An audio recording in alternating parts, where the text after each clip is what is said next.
a gente conversar. O nosso coordenador, o doutor Fúvio, que também é o vice-reitor da faculdade da Escola de Medicina, mas ele teve problemas de Covid com a família, então ele acabou não podendo estar aqui. Não ele, mas pessoas da família, infelizmente. Mas está tudo bem com ele. Mas eu queria também chamar a Ana Luísa, a nossa coordenadora também, e a Cris Mucioli, que tem essa função de levar adiante essa iniciativa aqui de forma mais forte e abrangente na Escola de Medicina, né? Então, Cris, primeiro você, para dar suas palavrinhas de fechamento do curso, você que viu as aulas, você que participou ativamente da construção desse projeto aqui, e o que você gostaria de falar a respeito disso? Quais são os planos para a oftalmologia integrativa? Renato, e galera, como diz minha sobrinha de 4 anos, oi, galerinha. Eu estou super feliz de estar tendo essa oportunidade de revisitar a medicina, né, de ter um outro olhar aí para aquilo que a gente já faz há alguns anos. E eu acho que eu fui infectada por esse vírus aí da inquietude que me faz querer levar isso adiante. O Renato, ele brilhantemente tem aguentado aí as loucuras gerais, aí as novas ideias, os novos desafios. Tanto é que eu não estou deixando ele acabar o curso, né, Renato? Nós vamos ter mais 2 reuniões imperdíveis, fantásticas. Mérito do Renato de trazer essa gente maravilhosa aqui para a gente aproveitar, conhecer, se renovar e aprender muito. Então, eu gostaria de deixar para todos aqui, eu tô vendo a Ana Luísa aqui também, que é uma representação importante lá da força que a gente tem no departamento em fazer coisa nova, em abrir as portas, em reunir pessoas, em lançar as novidades. Quer dizer, eu conto com todo mundo, eu conto com o apoio dos meus colegas docentes lá da escola, eu conto com o apoio de vocês para que a gente possa fazer as coisas com qualidade, com rigor científico, que a gente possa produzir a ciência em torno da medicina integrativa, que a gente possa ter um novo olhar para o nosso paciente e para a medicina. Então, quero dar muitos parabéns e agradecimento ao Renato, a todo mundo que deu aula, a todo mundo que participou, e falar que o nosso plano para esse futuro próximo, né, é ter um ambulatório, é ter um curso, é ter o a mais, né, é ter a complementação disso que a gente começou agora. Eu acho que não dá para parar, quer dizer, depois que a gente entra nesse rol aí, a gente só quer conhecer, crescer e entender melhor as coisas. Então, obrigada, Renato, obrigada a todo mundo, e vamos montar uma turma aí focada, responsável, com respeito, e fazer a coisa funcionar aí adiante. Então, obrigada mais uma vez. Obrigado, Cris, e aos colegas que se interessarem em ir adiante com esse projeto. Mais para frente nós daremos informações, né, Cris? Aí a gente pode fazer um pouco mais inteira nisso, né? E para fechar oficialmente o curso, eu convido a minha querida Ana Luísa Halfen de Lima, titular da oftalmologia da escola da Unifesp, Escola de Medicina, e também coordenadora desse curso.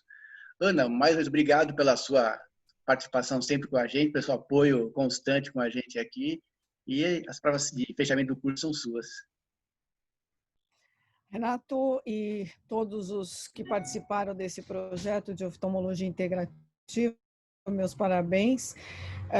Nós teremos hoje mais um evento bem importante que vai discutir toda a questão da Fórmula REDS e como nós devemos, como oftalmologistas, pensar na prescrição.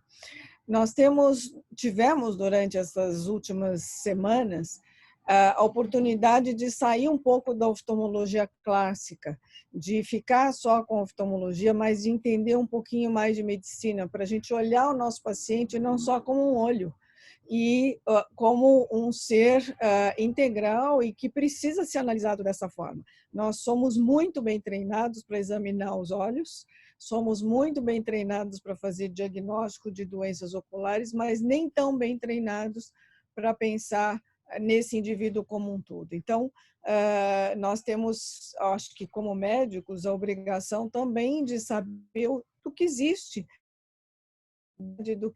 de possibilidade para o nosso paciente. Nem sempre nós vamos prescrever, nem sempre nós vamos formular drogas e suplementos que não estão no nosso alcance em termos de conhecimento científico, mas nós vamos pelo menos saber que existe e saber o que fazer, como indicar e como fazer todo o cuidado desse paciente a longo prazo. Eu acho que o importante desse curso foi abrir realmente a nossa cabeça para que nós possamos pensar um pouquinho fora da caixa. Claro que algumas coisas a gente ainda fica muito na dúvida, porque a gente fala assim, isso falta evidência, aquilo falta evidência, nós precisamos de trabalhos mais robustos, randomizados, para poder tomar determinadas decisões. Mas eu acho que o nosso papel como universidade é trazer a possibilidade de nós pensarmos e verificarmos as oportunidades de pesquisa. Nós temos a oportunidade de estar estudando vitamina D com o Renato em uma tese de doutorado, que ele está já em andamento, então isso vai trazer um conhecimento bem interessante. Hoje o assunto vai ser a fórmula AREDS, que é uma das formulações mais conhecidas no mundo em relação à degeneração macular relacionada à idade. E a fórmula AREDS é uma forma que cientificamente foi comprovada como adequada. Claro. E a gente teve, durante esses últimos meses de pandemia, muitas reuniões de retina, principalmente, discutindo se havia indicação ou não havia indicação do paciente tomar a fórmula AREDS, e o que nós vimos foi que médicos do Brasil, médicos dos Estados Unidos, da Europa, do Oriente, todos em determinadas situações prescrevem. Claro que precisa ser na indicação adequada e na formulação adequada. Então, o que eu recomendaria é que aproveitem muito esse último dia. Vai ser mais um up para o curso. Nós vamos ter as aulas gravadas, vamos ter a possibilidade de assistir tudo de novo depois.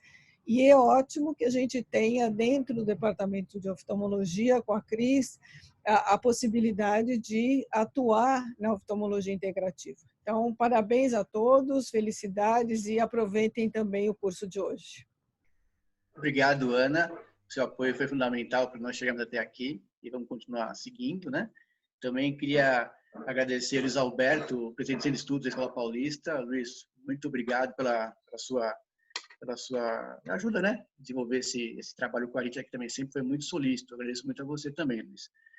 Bem, então, lembrando, como a Ana falou, que as aulas são gravadas, estão no canal do YouTube da Unifesp. Nós já tivemos mais de 3.000 visualizações das aulas até aqui apresentadas, então um número bastante expressivo. A gente agradece bastante a todos vocês. Estão todas as aulas do curso lá.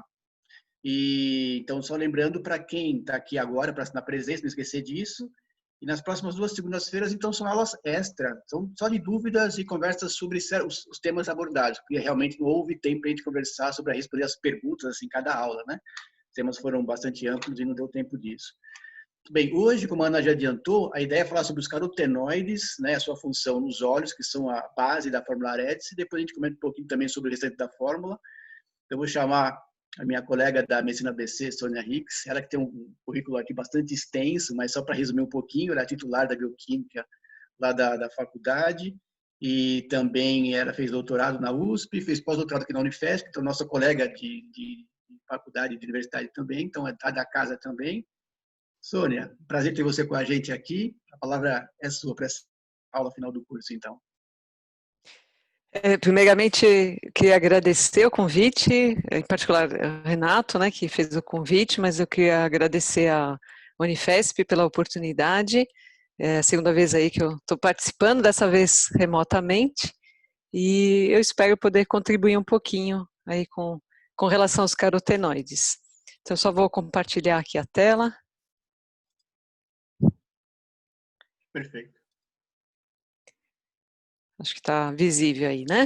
Está sim, está sim. Então, mais uma vez queria agradecer, e eu vou falar então um pouquinho dos carotenoides. Eu dividi a aula em 4 blocos, então vou falar aqui um pouquinho de o que eu vou falar em cada bloco.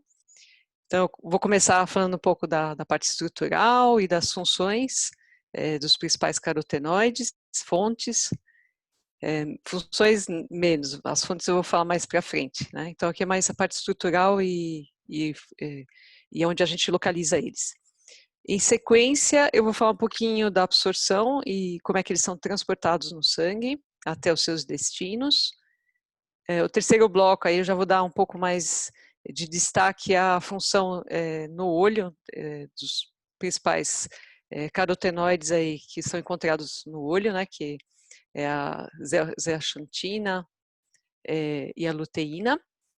E vou finalizar falando um pouquinho do envolvimento deles com doenças, particularmente com a degeneração macular relacionada à idade. Mas é só um pouquinho, não é o foco aí do que eu vou falar aqui. Então, em relação aos carotenoides, né, o nome ele já é bastante sugestivo. O nome vem do fato de eles terem sido inicialmente localizados, serem descritos justamente na cenoura, né? Então veio de carrots, e aí um dos principais é o beta-caroteno, já vou falar um pouquinho mais dele também. Os carotenoides são compostos que são lipossolúveis, então são bastante apolares, pouco solúveis em água. Eles são formados aí por 8 unidades de isopreno, isso aqui é o isopreno, então são 5 carbonos, e então eles têm 40 carbonos no total, e eles podem ou não ter oxigênio, né? Então o número de oxigênios aí vai variar de 0 a 6. Existem mais de 700 carotenoides conhecidos, entretanto só entre 40 e 50 tem algum papel significativo na dieta.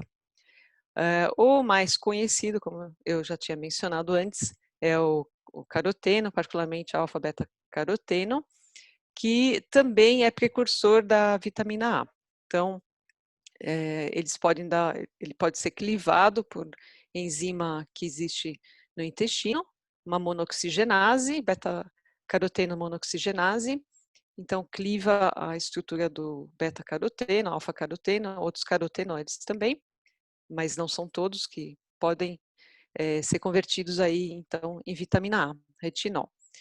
O retinol, ele pode ser encontrado em fontes animais, mas para quem é vegetariano, vegano estrito, os carotenoides são, então, a fonte exclusiva de vitamina A.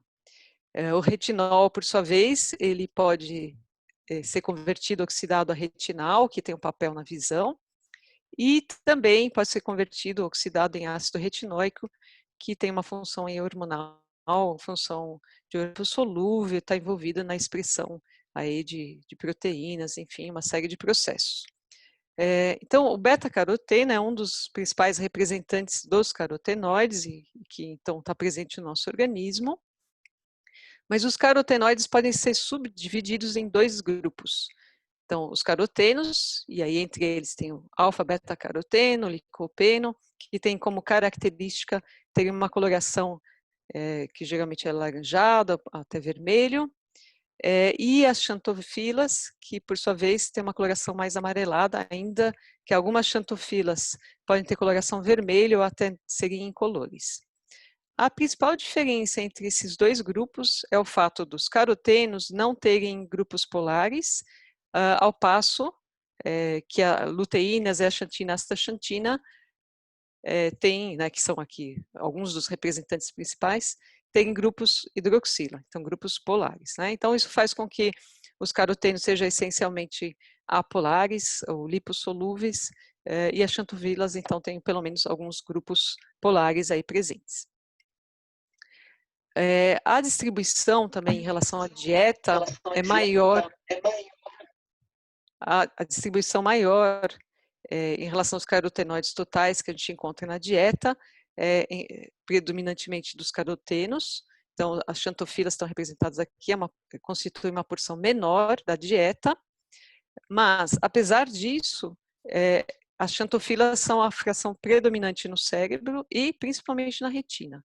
Tá? E no caso da retina, nós temos basicamente 3 xantofilas essencialmente presentes, compondo então os carotenoides ali presentes, que são a luteína, a mesozeaxantina e a zeaxantina. A mesozeaxantina, ela não é obtida da dieta, ela é formada a partir da luteína, a partir de uma reação enzimática que ocorre no epitélio pigmentar da retina, que eu vou mostrar mais à frente. Então, esses pigmentos, eles têm coloração amarelada, essas xantofilas estão encontradas em alta concentração na mácula, então eles ficaram conhecidos como o nome de carotenoides maculares. As fontes, então, da luteína zeaxantina são principalmente vegetais aí de coloração verde, como espinafre, brócolis, couve, ervilha, mas também a gente pode encontrar no milho e algumas frutas como tangerina, mamão, manga, além da gema do ovo. Ainda que exista uma discussão em relação à diferença entre ovos de granja e ovos caipira, que aparentemente os ovos caipira teriam uma concentração maior. Esses carotenoides, então, são encontrados em alta concentração na mácula, apesar da dieta eles corresponderem a uma fração menor dos carotenoides. Então, falar um pouquinho aí como é que ocorre essa absorção e transporte, para a gente entender um pouquinho como é que seria, então, como é que eles conseguem chegar em maior quantidade, então, justamente a retina. Então, na digestão, nós temos que liberar os carotenoides da matriz alimentar, e isso vai envolver a ação de enzimas produzidas, então, tanto no estômago, pepsina, além da queda do pH, pode ajudar, então, a liberar esses carotenoides um pouco. E depois a gente também tem a formação de micelas, pela ação também de sais biliares e outras enzimas produzidas pelo pâncreas. Então, aqui a gente só para a gente ver uma micela, né? Então, ela tem como característica uma capa de lipídios anfipáticos, polares e apolares. Então, eles conseguem interagir com a água e no interior dessas estruturas, que são esféricas, nós então encontramos os lipídios que são essencialmente apolares. Então, os carotenos, por exemplo, que são mais apolares, ficariam mais aí no centro da estrutura, as xantofilas poderiam em parte aí estar mais na superfície. Então, nós temos a formação dessas micelas e a gente tem então a ação das enzimas ajudando a liberar então esses carotenoides aí que estão associados aos alimentos. Existem também algumas discussões da biodisponibilidade desses carotenoides, então isso vai depender também em relação ao que mais foi ingerido junto. Então, dietas que são muito ricas em fibras parecem reduzir então essa absorção. Além disso, parece haver uma competição entre a beta-caroteno e essas xantofilas maculares, né? Então, luteína, zeaxantina. Então, o ideal seria, então, ter uma redução para não ter tanto beta-caroteno para você ter mais absorção dessas outras xantofilas. E também, se houver mais lipídios na dieta, isso aparentemente pode favorecer essa absorção. Então, aqui só para a gente ver o enterócito, então aqui os vilos, onde há então absorção, nós vemos que temos algumas proteínas envolvidas nessa absorção, por exemplo, luteína está aqui, né? Então a gente tem a proteína SRB1, a NPC, então essa aqui inclusive está envolvida na absorção de colesterol, tem a CD36 e outras proteínas que possivelmente ainda vão ser descobertas com o passar do tempo. Então nós temos aí a absorção, que parece estar favorecida por ação de algumas proteínas. Dentro do enterócito, possivelmente algumas proteínas ligam, então esses carotenoides existem, no caso do retinol, a gente conhece aí já uma proteína ligante, que favorece então esse trânsito dentro do enterócito. Como eles têm uma natureza bastante lipossolúvel, eles não podem ser transportados de forma livre no sangue, e eles vão acabar sendo transportados por lipoproteínas que também têm uma estrutura micelar, que nem a que eu mostrei anteriormente. Então, uma dessas lipoproteínas, que é envolvida no transporte de lipídios da dieta para o resto do organismo, é o quilomicron. Então, aqui só mostrando um pouquinho a carinha dele. O quilomicron, ele é o principal transportador de triglicérides, então, aí da dieta. Vai ter, então, na interface, a gente vai encontrar fosfolipídios, uma proteína chamada ApoB48, que a gente pode ver aqui também, tem colesterol, éster de colesterol no interior, e essa estrutura também poderia, então, transportar os carotenoides. Além disso, o enterócito produz HDL, que também parece um veículo de transporte importante, principalmente para a luteína e zeaxantina. Eu vou falar um pouquinho do transporte do quilomicron e também da HDL, para mostrar isso aqui de uma forma um pouco mais clara. Então, no enterócito nós produzimos quilomicron, ele vai transitar, vai perder parte dos seus triglicérides, vai acabar virando quilomicron remanescente, e aí o seu conteúdo é liberado dentro do fígado, e entre esse conteúdo nós podemos ter carotenoides que podem ser reexportados pela lipoproteína VLDL.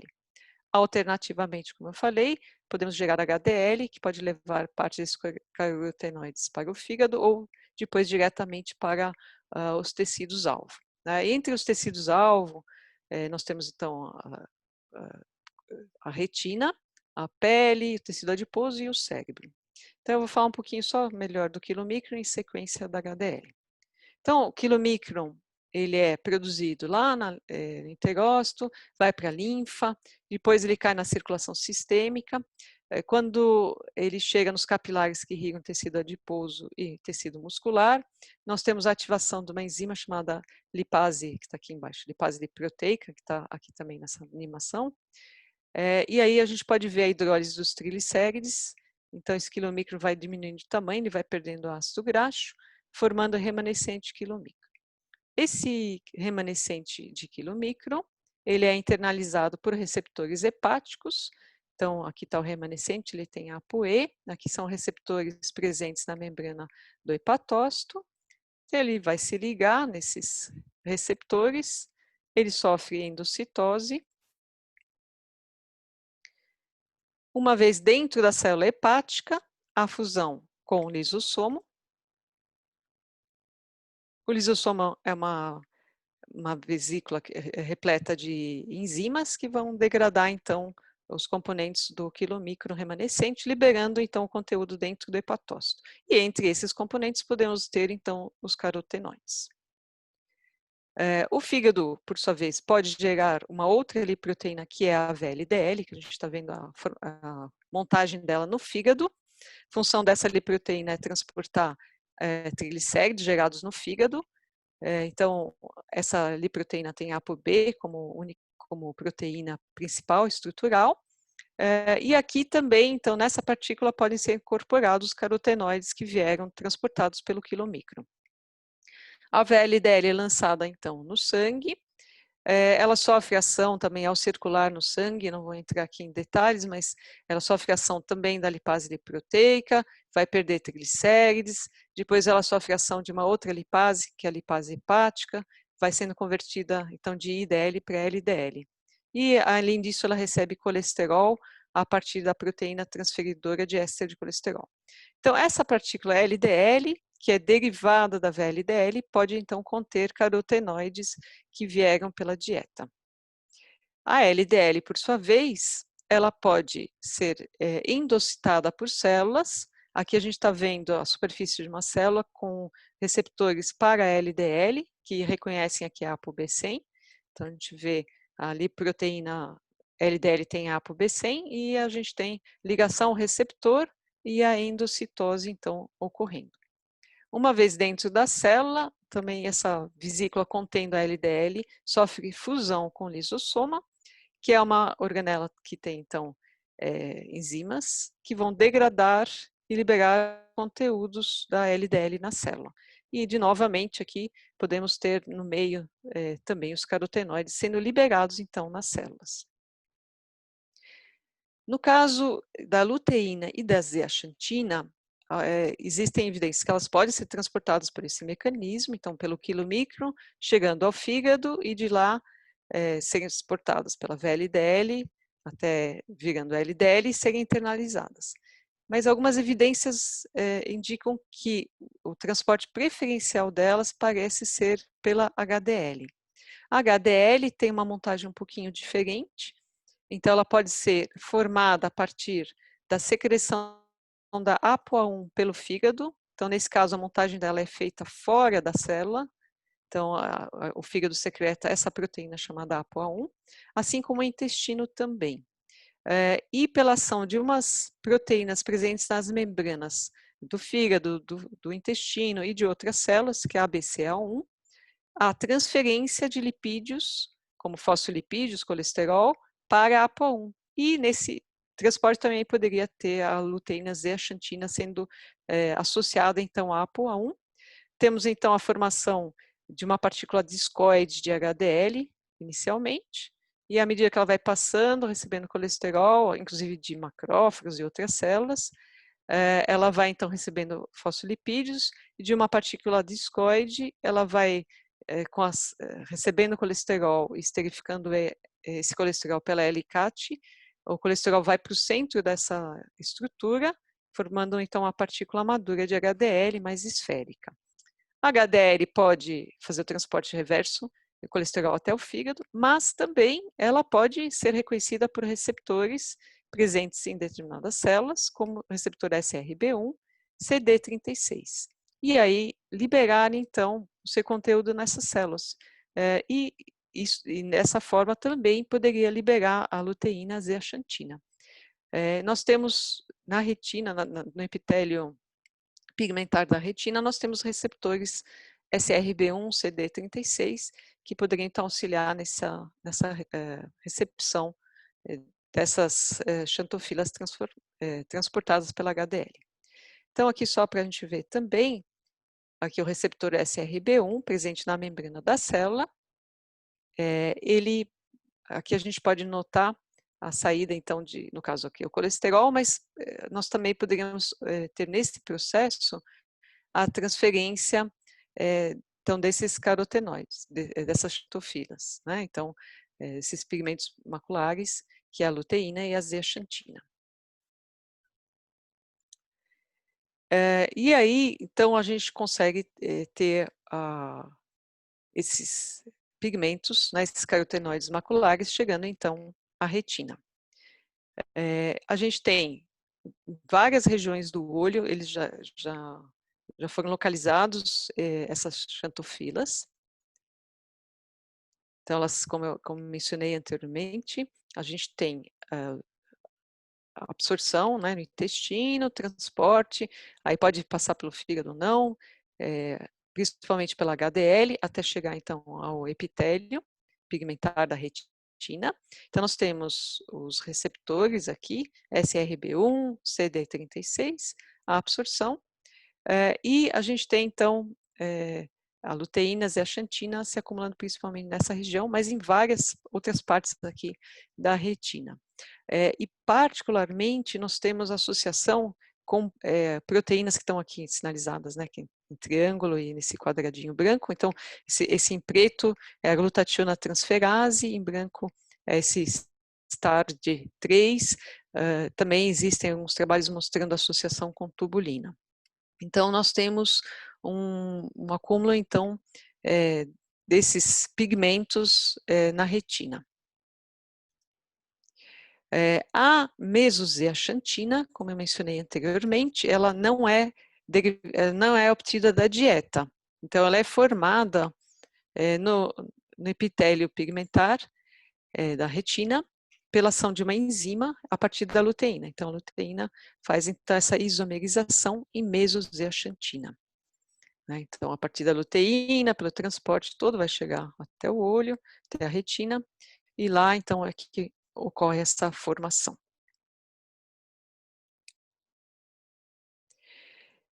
Quando a gente olha, então, a localização desses pigmentos maculares, a localização maior, onde existe a maior concentração, é exatamente aqui na mácula. Porém, a gente já foram encontrados, né, quantidades relevantes também em outras partes aí do olho, inclusive no cristalino, a gente tem basicamente só esses carotenoides, na íris também existe. Então, várias partes do olho tem, como a gente pode ver nessa imagem, tem esses carotenoides maculares, e a região onde tem mais, então, é exatamente na região da mácula. Aqui a concentração pode ser 100 vezes maior do que no resto. E a distribuição, ela é assimétrica. Então, quando a gente olha aqui a região na mácula, nós vemos que o ponto central é onde existe a maior concentração da zeaxantina e da mesozeaxantina. E mais excentricamente, nós temos a luteína predominando.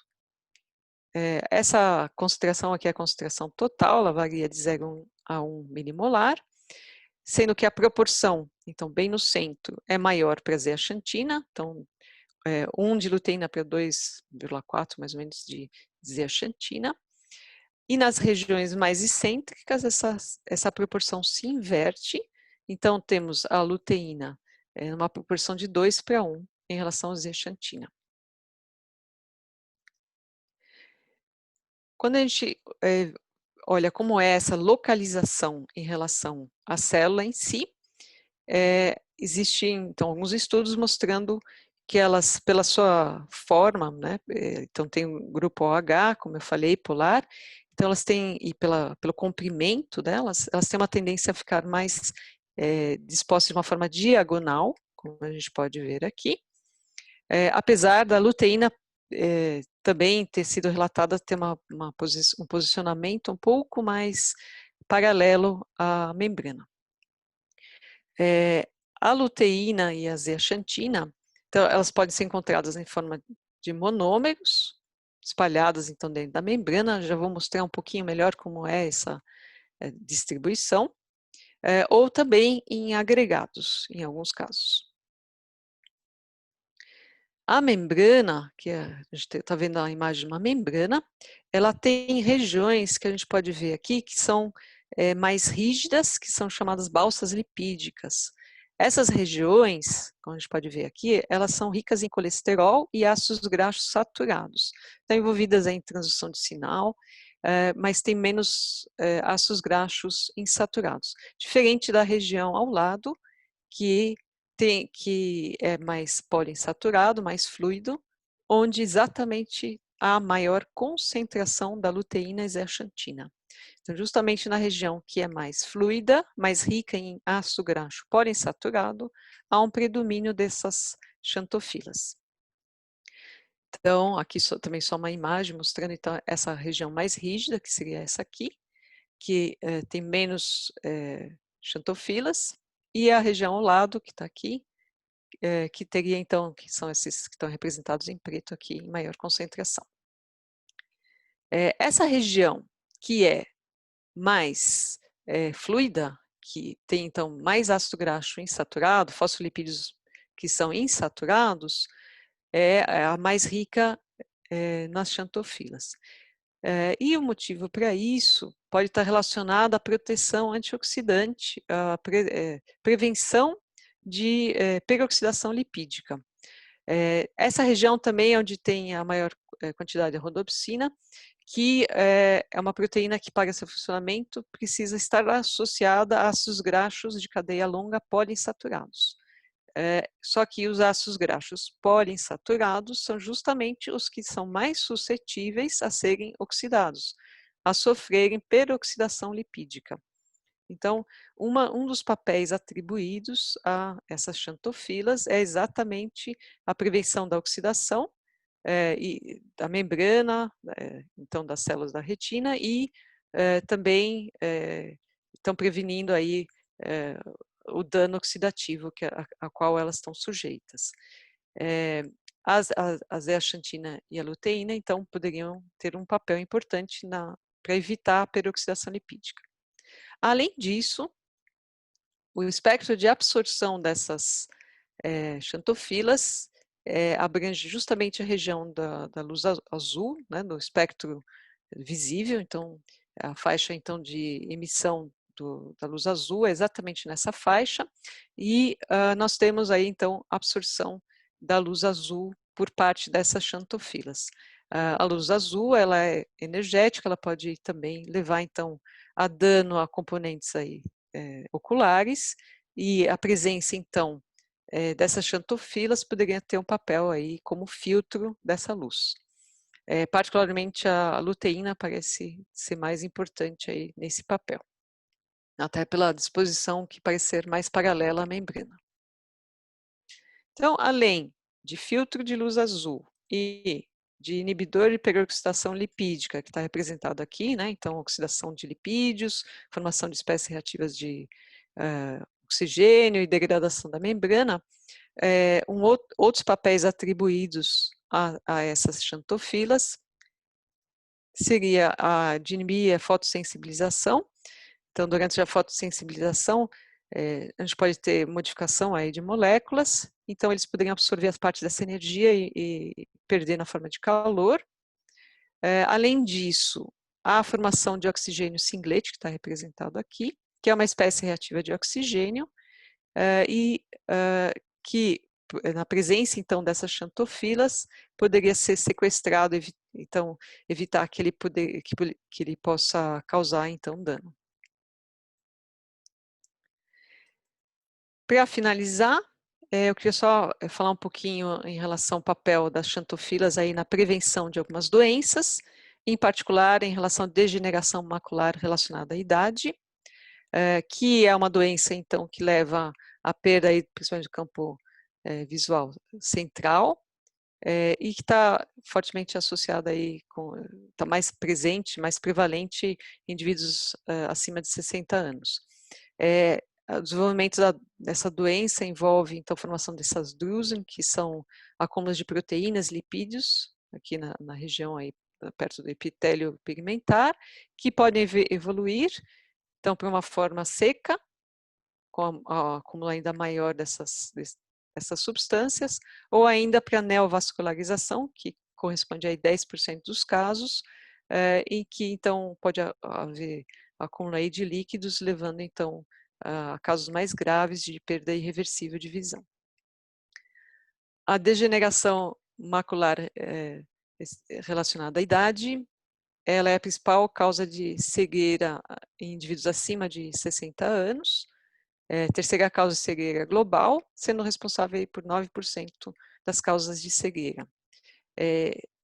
Nos Estados Unidos, né, então aqui a gente tem dados dos Estados Unidos, mostrando aí uma prevalência de mais ou menos 2 milhões de pessoas em 2010, e com perspectiva de aumento para 5,4 milhões até 2050.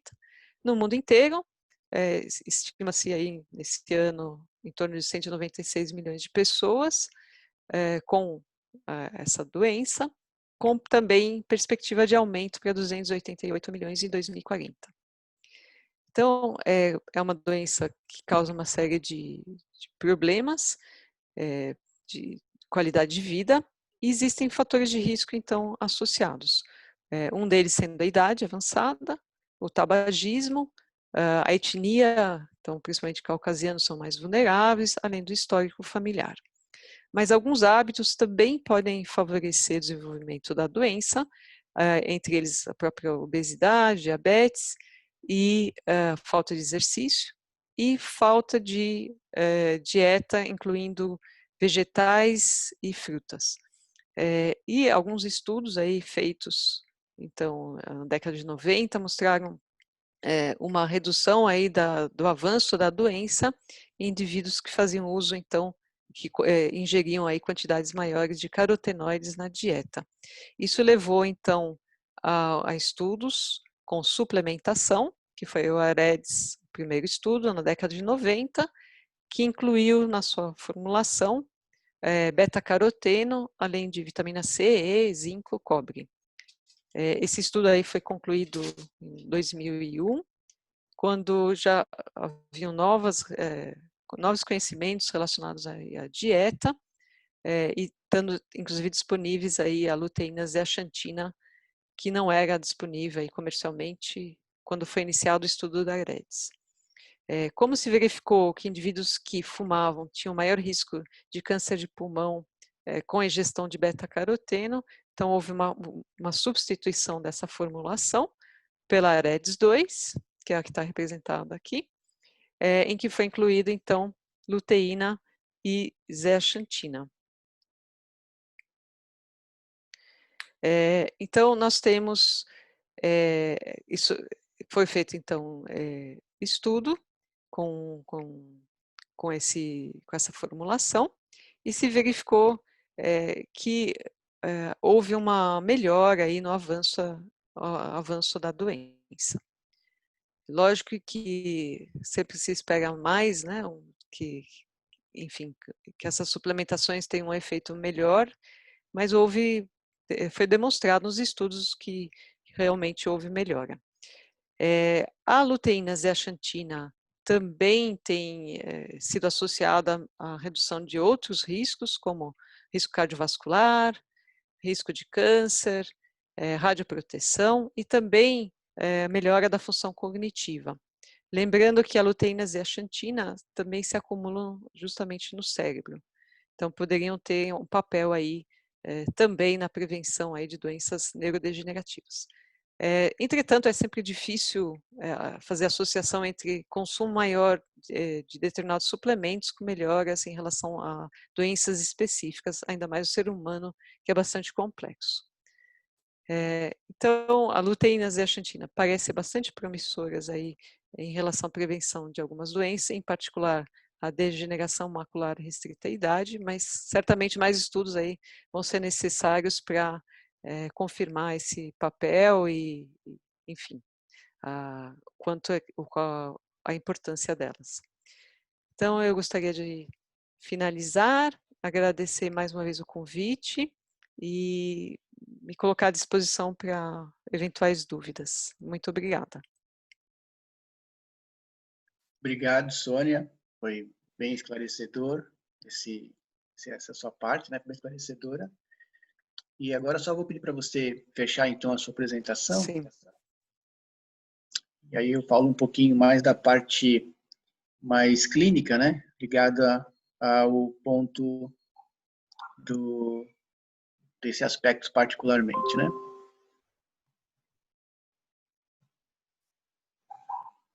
Bem, então, estão vendo aqui a apresentação? Estão vendo?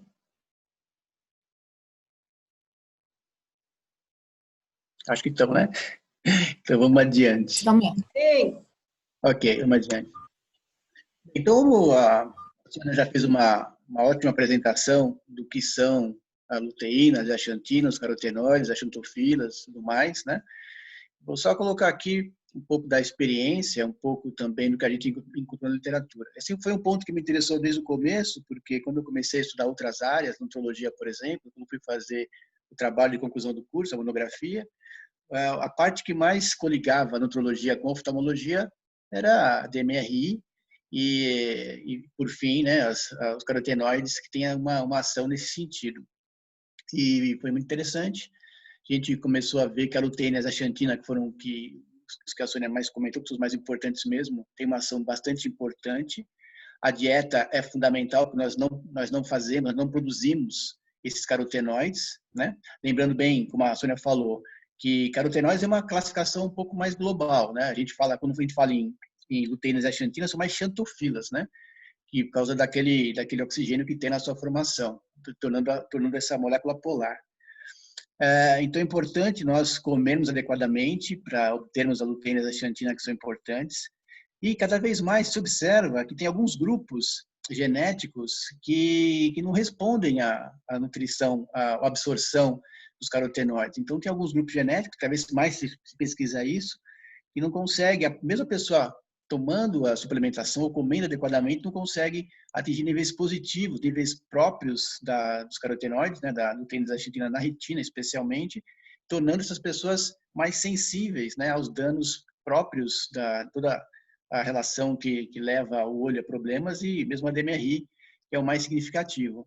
Então, aquelas pessoas que, quando você vai contar, vai observar o número de pigmentos maculares, mesmo a pessoa tomando a suplementação ou se alimentando bem, não consegue ter um bom número de pigmentos maculares, são pessoas mais susceptíveis a apresentarem a DMRI. tá? Lembrando que a gente faz muita avaliação dos pigmentos maculares pelo espectrofotómetro de Raman, que é um exame observacional não invasivo e tem por função medir bem a quantidade desses pigmentos maculares ou dos carotenoides ou da luteína e a zeaxantina especialmente.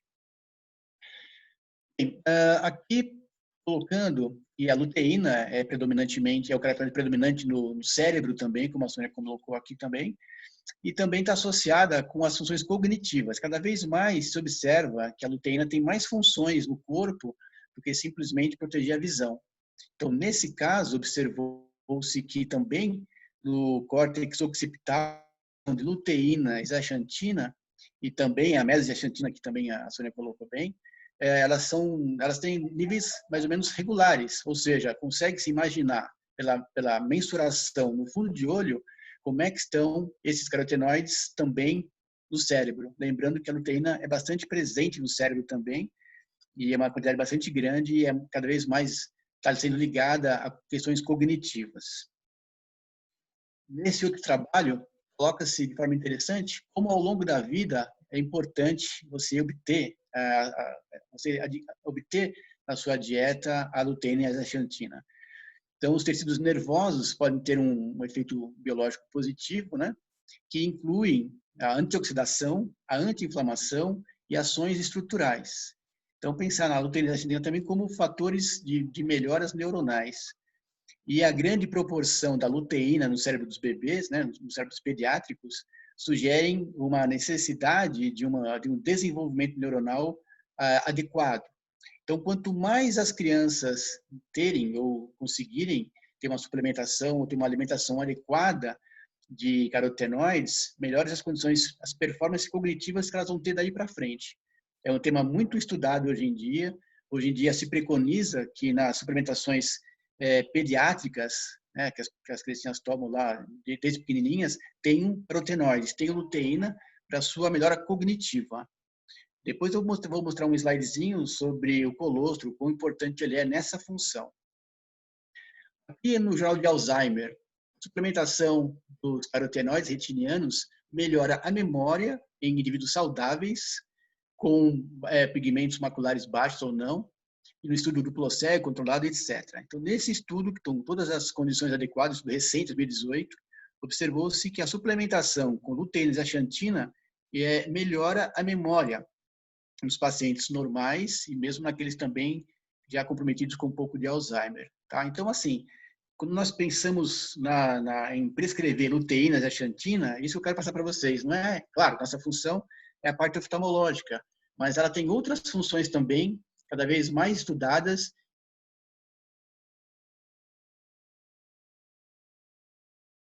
Sem medo, vamos dizer assim, a luteína, né? Especialmente ela. Carotenoides maculares, outro trabalho aqui da Nutrient, 2018, uma revista muito importante, são associadas cognitivas em pré-adolescentes. Então, em geral, os dados são considerados naqueles adultos que tiveram um status carotenoide maior na sua adolescência e que obtiveram, na sequência, funções cognitivas superiores. Tá? Então, nesse caso, desde a mãe que está grávida deve se preocupar em se alimentar de fontes de carotenoides para já nutrir a criancinha desde pequena, né, no aleitamento mesmo, na suplementação desde pequena, porque é muito importante como funções não só visuais, mas como cognitivas também, a questão dos níveis altos de carotenoides. Aqui os efeitos protetores, neuroprotetores da luteína na retina. Então, assim, o que se acha é que a degradação de proteínas funcionais, a rodopsina, a sinaptofisina, que é uma vesícula sináptica presente, né, e que influencia alterações neurodegenerativas como Alzheimer e o Parkinson, e a depressão do BNDF, né, o fator neurotrófico derivado do cérebro, e danos do DNA, eles são prevenidas com a luteína. Então, um trabalho que mostrou a importância da luteína até em doenças mais importantes neurodegenerativas, como Alzheimer e o Parkinson. Então, isso para o olho também explica um pouquinho, né, a função dela na retina nossa. Nesse trabalho, 2013, foi o primeiro a comentar o que seria a mesozeaxantina. Também foi comentado pela Sônia, né? Aqui falam, né, de modo geral, que as evidências mostram que os pigmentos maculares são importantes também para melhorar a performance visual, não só para proteger os olhos das suas propriedades de filtrar a luz azul, por exemplo, atenuar as alterações próprias disso, mas devido a diminuir o haze, de alterar um pouquinho, conseguir uma melhor visão, baixa luminescência, uma atenuação das aberrações cromáticas, ela conseguiria não só proteger contra a DMRI, como também levar, devido aos seus aspectos de oxidante e tudo mais, uma ajuda na condição visual, tá? Então, assim, entra aqui minha experiência, não a parte científica, vamos colocar um parênteses. É interessante tomar luteína, porque parece realmente que a condição visual é um pouquinho superior. Eu já vi pacientes referindo isso, eu mesmo já tomei também. Claro, isso não é científico, eu estou colocando a minha experiência, mas não é ruim prescrever luteína um pouco mais corriqueiramente, isso quer dizer. A mesaxantina, como a Sônia colocou, ela não tem praticamente na natureza, você não consegue consumi-la, ela já tem em suplementos, mas no Brasil acho que nem tem, e ela é derivada então da luteína. E questiona-se que talvez seja ela, sim, a grande responsável pela proteção macular. Então, seria a mesaxantina. Ainda hoje se estuda um pouco mais ela, mas, como eu falei, você consegue obter, hoje em dia, a mesaxantina a partir da luteína, porque, praticamente, como eu comentei, não tem como você obter por suplementações no Brasil, pelo menos, já tem fora do país. Esse outro trabalho, 2017,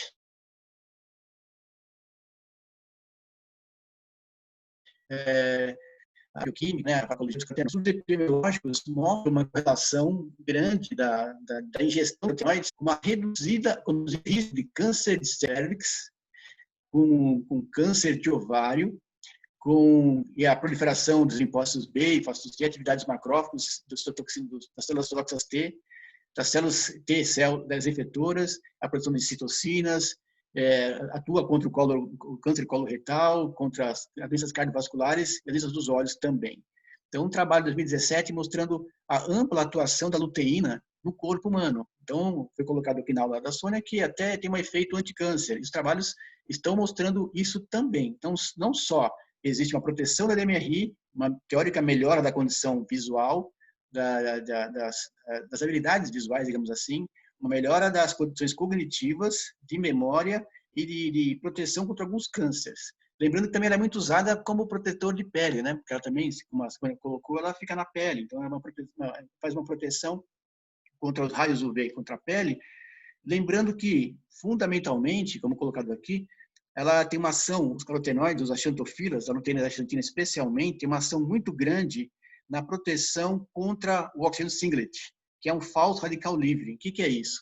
É o oxigênio, que já por si só já tem um efeito oxidativo grande, que sob a ação da luz ultravioleta, ele fica mais excitável ainda. Então, é como se fosse um falso radical livre. Ele se movimenta ou ele se desenvolve como um falso radical livre. Então, ele tem efeitos deletérios contra a retina também, especialmente. Lembrando que a retina é um tecido que demanda muito metabolismo de oxigênio, é uma área que tem muitos ácidos graxos que podem sofrer a pressão lipídica, que a Sônia comentou, que seria um ataque dos radicais livres contra as suas membranas. Então, são as gorduras que são atacadas pelos radicais livres, gerando alterações, gerando membranas oxidadas, e com isso piorando ainda mais o quadro, perpetuando o quadro.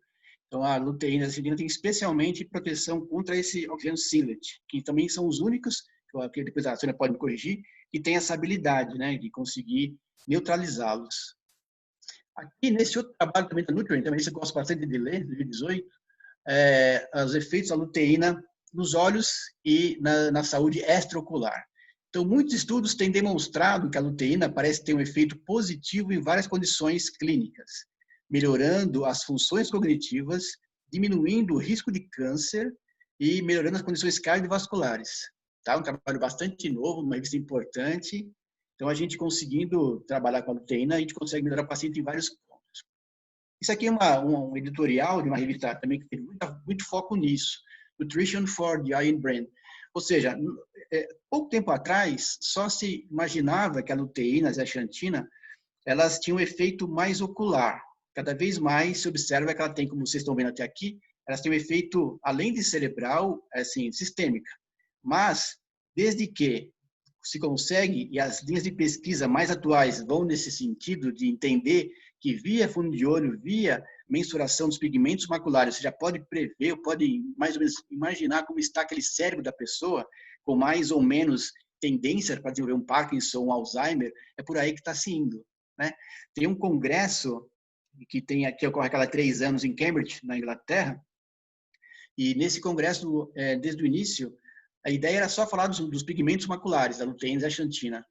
E, pouco a pouco, a ideia do congresso foi mudando. E, hoje em dia, chama-se Brain and Ocular Nutrition, ou seja, você começa a ver os carotenoides como funções, com função também cerebral. Um trabalho recente, que vai ser publicado ainda, indica que até condições psicológicas melhoraram com a função da luteína.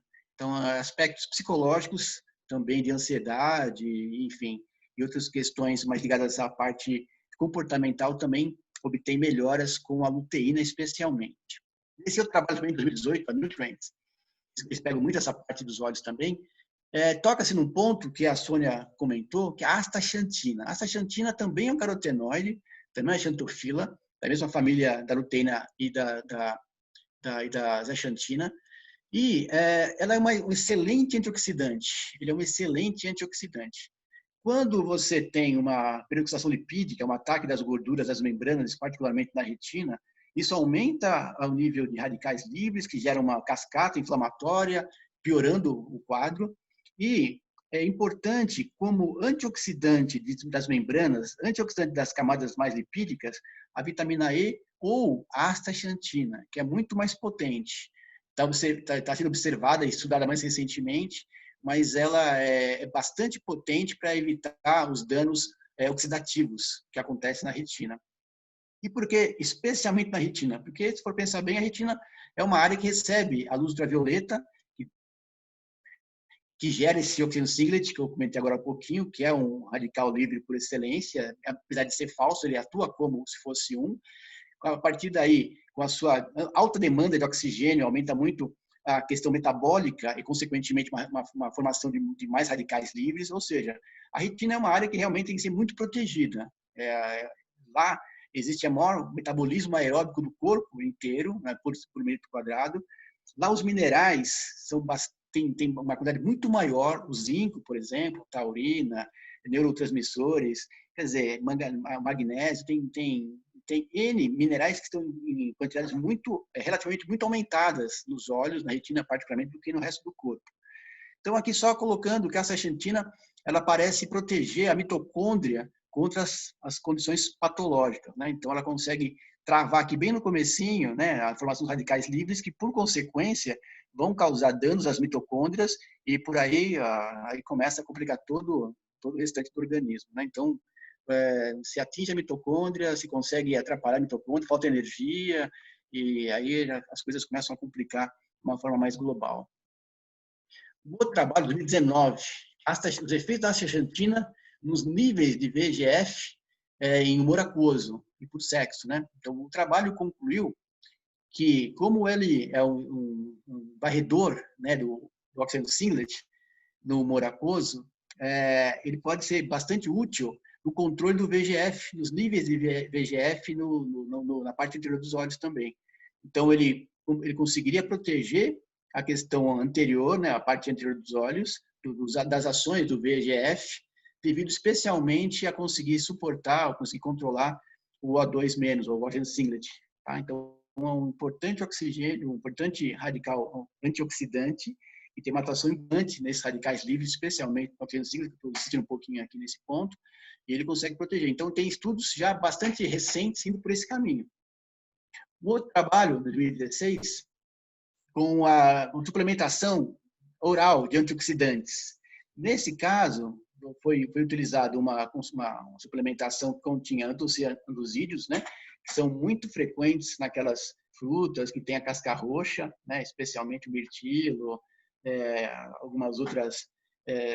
Tudo que é roxo ali na sua casquinha tem muitas antocianídeos, que protegem muitos radicais livres também. Astaxantina, vitamina A, vitamina C, vitamina E e alguns extratos herbais. E houve uma melhora nos níveis de produção de lágrimas, da estabilidade lacrimal pela redução dos radicais livres na lágrima. Então, também tem uma ação interessante aqui. E ainda, trabalho agora, deste ano, aqui, 2020, aplicações da astaxantina no tratamento de doenças oculares, em sites emergentes, né? Então, aqui, a astaxantina parece ser eficiente no tratamento de diversas doenças oculares, indo da parte anterior até a parte posterior do olho. Então, a eficácia desse carotenoide, especialmente nas doenças da retina, nas doenças da superfície ocular, na uveíte, na catarata e até na astenopia, já são reportados em estudos de animais e de humanos. Tá? Então, prestem atenção nessa substância, astaxantina, esse carotenoide, que parece ter efeitos maiores do que a própria luteína e zeaxantina. E não me surpreenderia se ela fosse usada numa próxima edição do AREDS. Aqui, 2018 também, no Nutrients. Então, a função da dieta, os micronutrientes, e na relação, aqui que a gente fala muito também, é um tema bem integrativo da parte oftalmológica, ao eixo intestino-retina. Aqui até vale a pena a gente ler um pouquinho. Recentemente, a inflamação de baixo grau, então sustentada pela disbiose é uma alteração dos lactobacilos, né? E a leaky gut, ou seja, aquele intestino vazante, ou aquele intestino que abre microespaços que permitem que proteínas invadam o sangue, causando problemas, inflamações, alergias, tem sido demonstrada contribuir para o desenvolvimento da dilatação macular. Aqui é um excelente tópico para a gente falar sobre a integrativa na oftalmologia, porque eventualmente a gente pode tratar o intestino para prevenir ou para melhorar as condições da própria DMRI. Tá? Isso aqui é um tópico que é bom deixar como mensagem, né?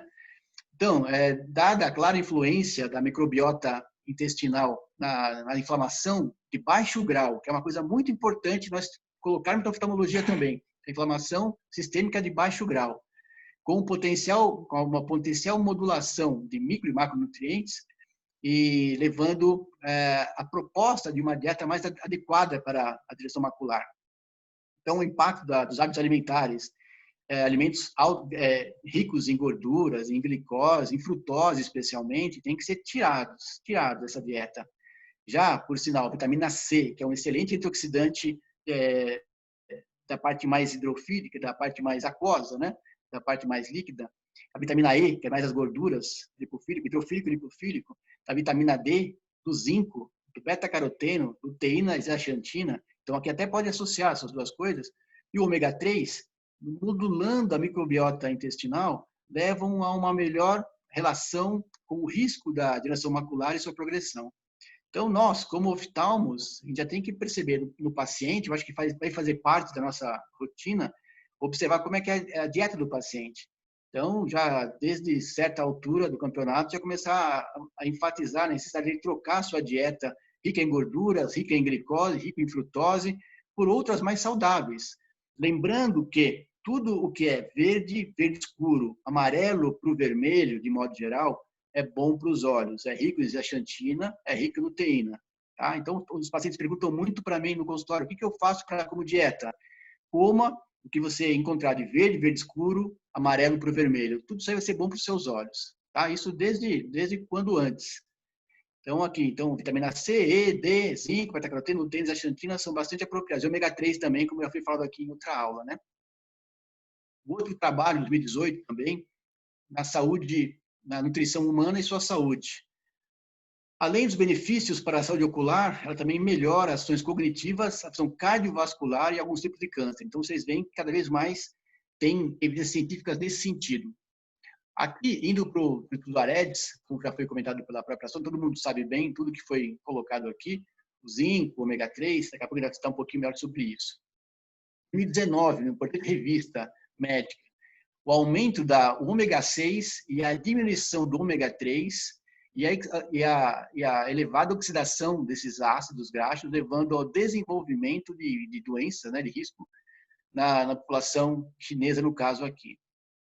Bem, na DMRI, a fase oxidativa, ela foi aumentada com a peroxidação lipídica que provém do ácidos graxos ômega 6, com uma diminuição dos ômega 3. Por isso que a gente fala bastante há algum tempo já. Quanto mais ômega 6 você tem em relação ao ômega 3, mais, especialmente aqui com baixo nível de carotenoides, maior a chance de uma situação oxidativa acontecer, levando a uma piora do quadro. Nossa dieta é basicamente rica em ômega 6. Ômega 6, como foi falado na aula de ômega 3, é importante, tem que ter. Só que a relação boa do nosso organismo é 6 partes de ômega 6 para 1 parte de ômega 3.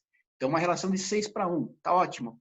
Só que a nossa dieta, ela chega a 15 para 1, 50 para 1, ou seja, é muito ômega 6. E ômega 6 em quantidades elevadas, eles são oxidantes. Eles se oxidam, recebem a peroxidação lipídica, a boa proteção antioxidante, e aí causa um aumento dos radicais livres e uma piora do quadro da MRI, como foi colocado aqui no final.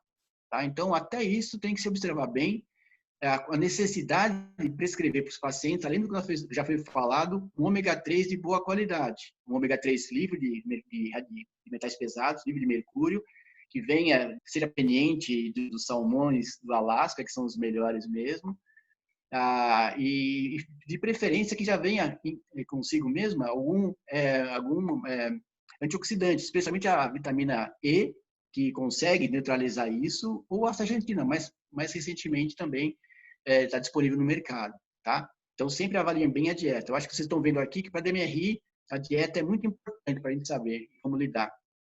Modulação até em catarata, ele trabalha aqui em 2018, ele colocou.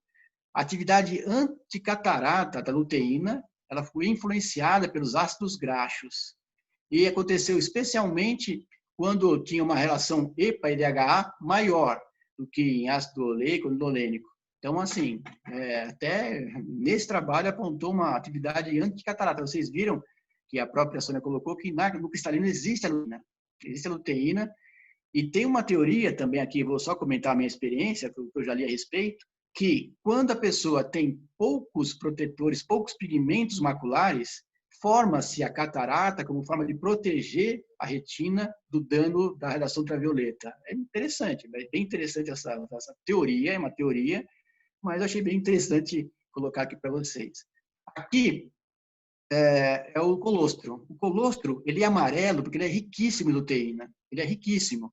A natureza é tão sábia, já como nós não formamos os carotenoides, e como ele é importantíssimo para o cérebro e para os olhos, a natureza já nos coloca na primeira mamada que a criancinha tem uma quantidade grande de luteína para proteção ocular, que a criancinha quando nasce não tem nada, não tem pigmentos maculares, então a luz incomoda muito, a luz fere aquele olhinho. Então já no colostro ela consegue adquirir uma grande quantidade de luteína para proteção, não só proteção ocular, como já para trabalhar as questões cognitivas cerebrais, né? Então, vocês veem como é interessante isso, como amarelo, ricamente amarelo o colostro, como é importante amamentar a criança, como é importante dar desde o colostro até a amamentação normal. E naquelas crianças que não mamam, que só tomam suplementos, como é importante já, cada vez mais coloca isso, ter luteína na sua configuração, na sua formulação. Então, aqui, só para ficar claro para vocês, em todos esses já foram citados pela Sônia, né? Mas, fundamentalmente, tudo que é verde, verde escuro, amarelo para o vermelho, é rico em luteína, né? Especialmente a parte mais amarela para o vermelho, e zeaxantina, a parte mais do verde, verde escuro. Então, são alimentos saudáveis, de modo geral, ricos em carotenoides. Então, o que eu falo para as pessoas, após os 40 anos, já começarem a tomar, a comer esses produtos. E só começa a pensar em suplementação se eles falam que não gostam, que não comem, que tem algum tipo de problema com relação a isso. Mas aquelas pessoas que têm uma boa alimentação desses produtos, a princípio devem ter uma boa quantidade de pigmentos maculares, né?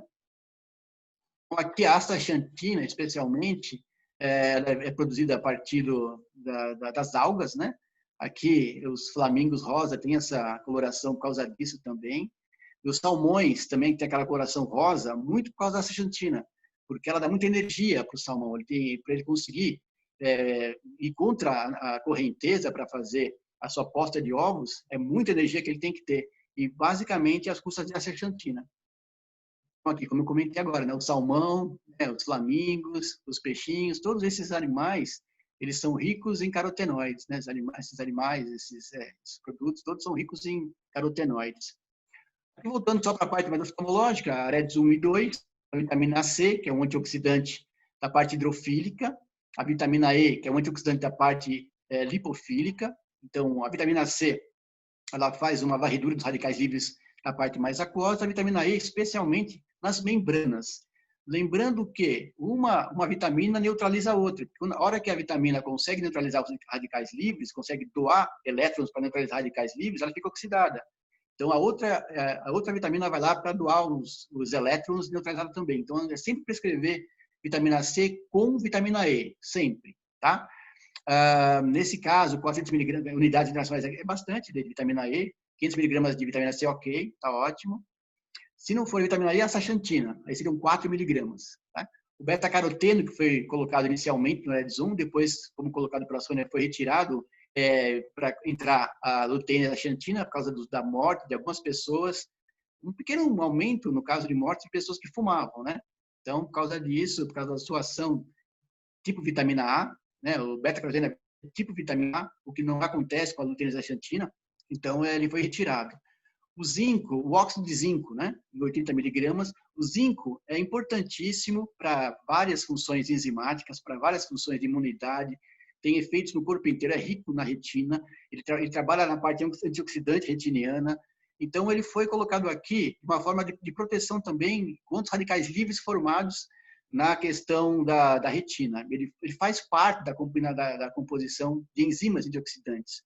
E o cobre, ele entrou aqui porque ele tem que acompanhar sempre o zinco. Se você prescreve muito zinco, falta cobre para você suplementar. Ou seja, eles competem pelo receptor, então você tem que sempre dar uma relação zinco-cobre. Aqui é a minha primeira crítica, que a relação clássica que tem que existir entre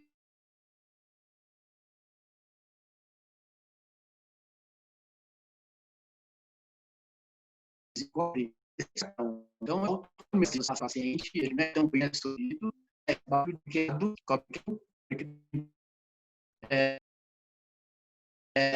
enfim, 10 miligramas de luz de astaxantina, tem que lembrar sempre a relação luteína e astaxantina é 5:1, quando você vai prescrever.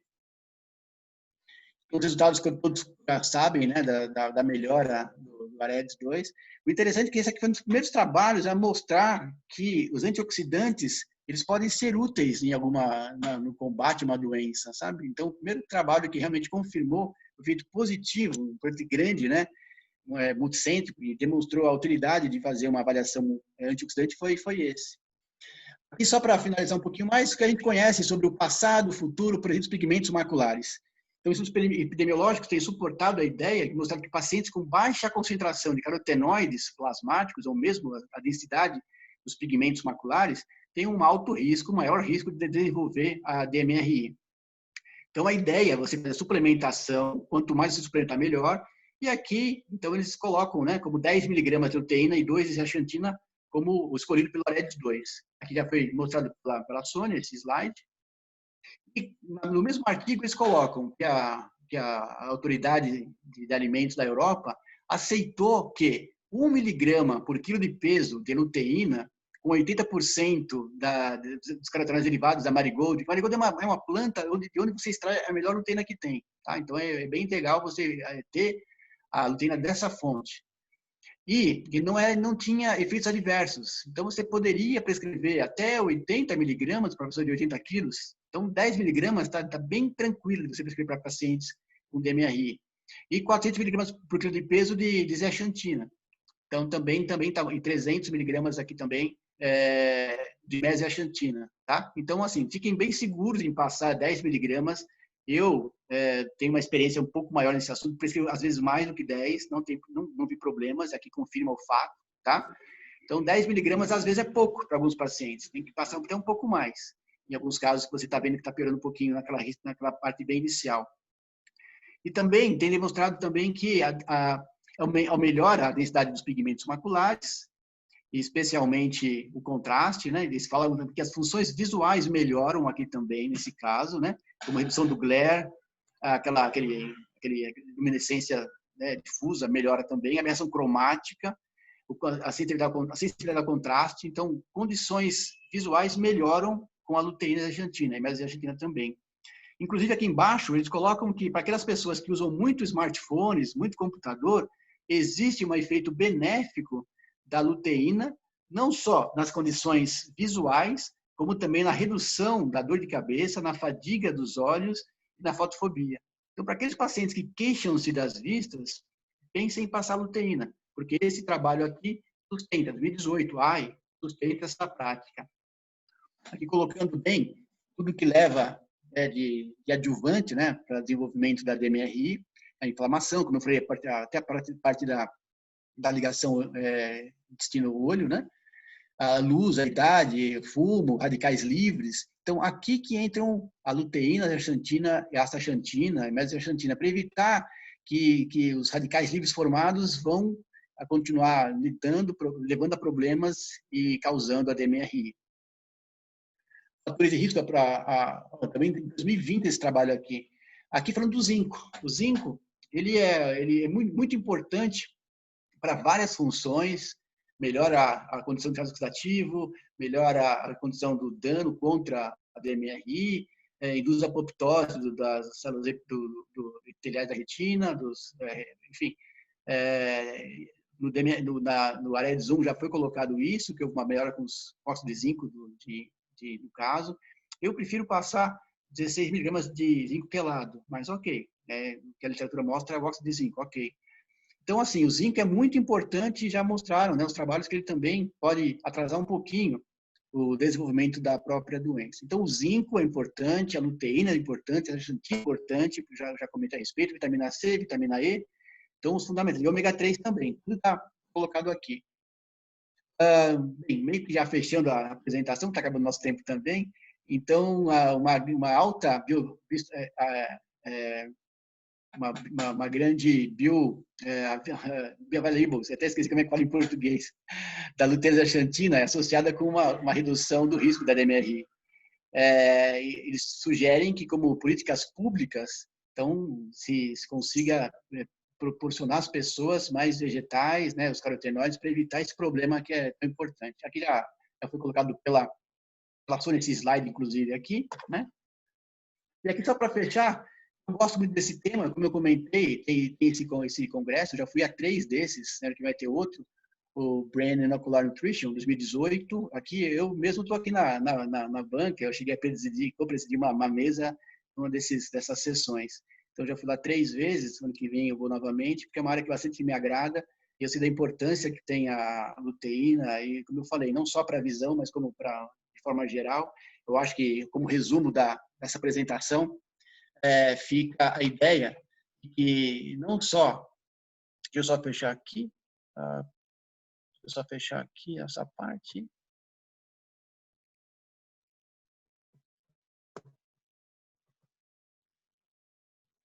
Deixa eu só fechar aqui. Só fechar, ok. Voltei.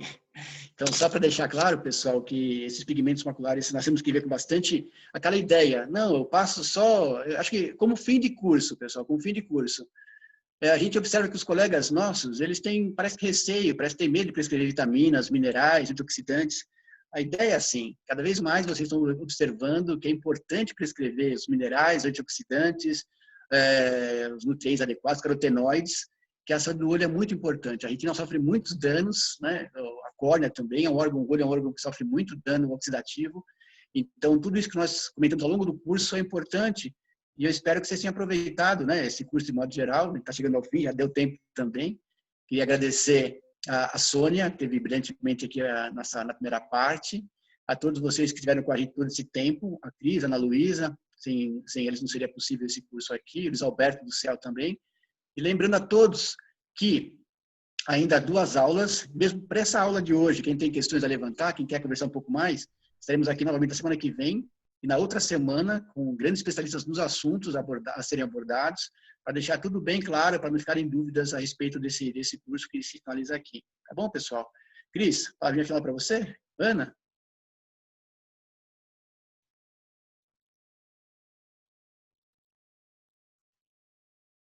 Acho que não, né, pessoal? Então tá bom. Oi. Então é isso aí, pessoal. É isso aí, Renato. Até a semana. Só vou pedir para você lembrar a turma das 2 ótimas... Até que vai estar com um pouco de problemas, né? Você está me ouvindo? Não estamos ouvindo, Cris. Só lembra mais uma... Não? Não está? Infelizmente está com um probleminha. se alguém quiser falar alguma coisinha. Caso contrário, como eu digo, o tempo já está avançado.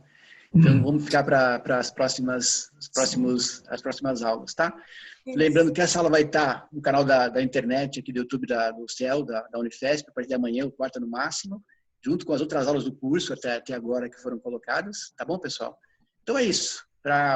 Nas semanas que vêm, nas próximas semanas, não haverá necessidade de assinar presença, mas para quem quer acompanhar um pouco mais, tirar todas as dúvidas das aulas que houve até agora, que a ideia é bem essa, sejam aqui presentes, tá bom? Pessoal,